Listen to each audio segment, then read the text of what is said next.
Hey YouTube, Engineer Boy 100 here. Today, I'm going to show you how to remove the lower subframe on a 2001 Volkswagen Beetle. First thing you want to do is support the engine, preferably from the top, so you have working room. You can put a jack on the bottom, but it will be in your way. So, support it like this. Then, the fun starts. Now, a lot of people try to take these out, the transmissions out, without removing the subframe. Don't do that. It makes it's way harder. And I'll show you real quick how to do it without wrestling with that transmission. Okay, so there are 4 main bolts, okay, that hold this subframe on. And they are, man, my lighting. Oh God, I've got these lights under here and it's just not, let's see if I can, there you go, okay. So there's one, I want to give you some kind of a reference so you know where I am. Here's the right passenger side brake, and you want to take a loose this here. 3 13mm bolts from the control arm. Okay, there are 4 main bolts. Okay,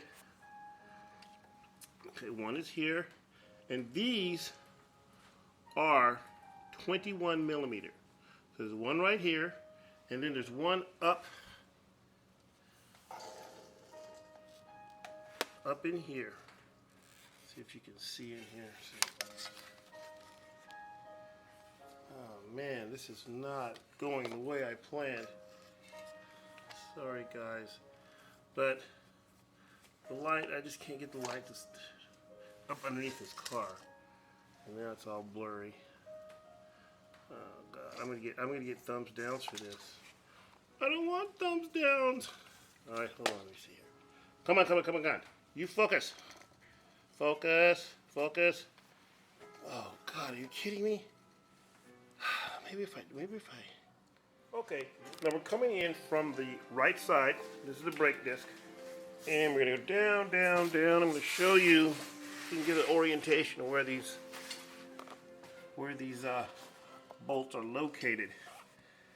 Okay, so the 4 bolts right here. 21mm. Okay. 21mm. And then right over here, right across from it, is another one. It's kind of up in this little cavity here. It's right up in here. It's also 21mm. And you can get to it with an extension. Just go straight up. And see there? Too much light, you see. You can get to it. This thing go out like this way. Get to it with an extension. Alright, so this is the same on both sides. Same on both sides.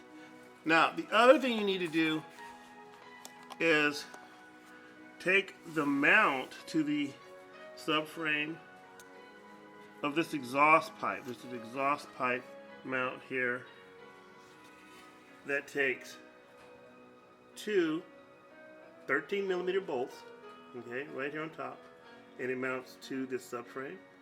And also, this is kind of a minor issue, but it's a little plastic shroud thing here, and it takes a little torques. Take that loose so you don't break it.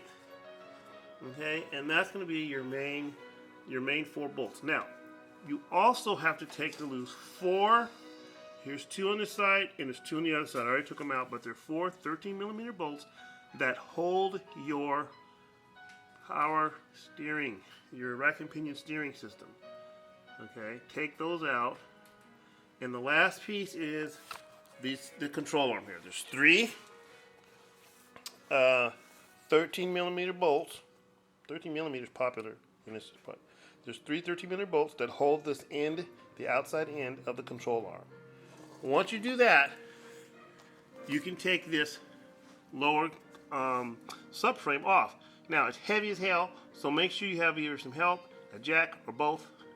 Okay, before you lower it, before you take the 4 main big bolts out, the 21mm bolts, before you take those out, have a jack so it doesn't come crashing down, all right? And I also have my transmission strapped to the jack, okay, so it doesn't fall over when the subframe is released. But taking that subframe out, it's not that much work, and let me tell you, putting the transmission in, not nicking your seal, getting the little, those two little fingers lined up correctly with the transmission fluid pump inside of that transmission is worth the extra effort to take the subframe down and do that right, so you don't cut your seal, get it all put together, start the car, and here comes transmission fluids pouring out the bottom. Or even worse, you force it in, and you break the little teeth off, or you break your pump. Oh man, now you got to start all over. Okay, if that transmission does not mount up flush with the engine block easily, that means you don't have those two little fingers correctly into the slots in that power steering pump in the transmission. Don't force it. Don't get the bolts lined up and then crank them down and force it. You'll just break the pump. Okay? Have fun. Gotta go. Alright guys, I got the subframe out. Here's a close look at the, here's the four main bolts. Here's one, two. These are the big ones in the back. And you have these that are up in that little cavity is this one and this one. And when it comes out, this is what it looks like. Now another little tip. When it comes out, this sway bar here, it wraps around the, what did it wrap around? It wrapped around something. It was wrapped around, I think, the end of the steering arm. So you gotta, and that it hung up a little bit, but it just swivels real easy. You gotta take those end links off. Okay, so now let's go around the other side and look at where the transmission was, so you can see how much more space. So I rolled the transmission. Here's the transmission here. I rolled it out, dude. There's so much more room to work and get your transmission in. Now you can just go straight in. Okay, you don't have to fight that piece of subframe. Something's over there. So anyway, I just thought I'd show you guys the aftermath, and I didn't show you every knuckle busting. Well, I don't knuckle bust, but you know, every nut and bolt that you turn. So that's it, basically, in a nutshell. That's how you take out a subframe to remove and replace a transmission on a 2001 Volkswagen Beetle.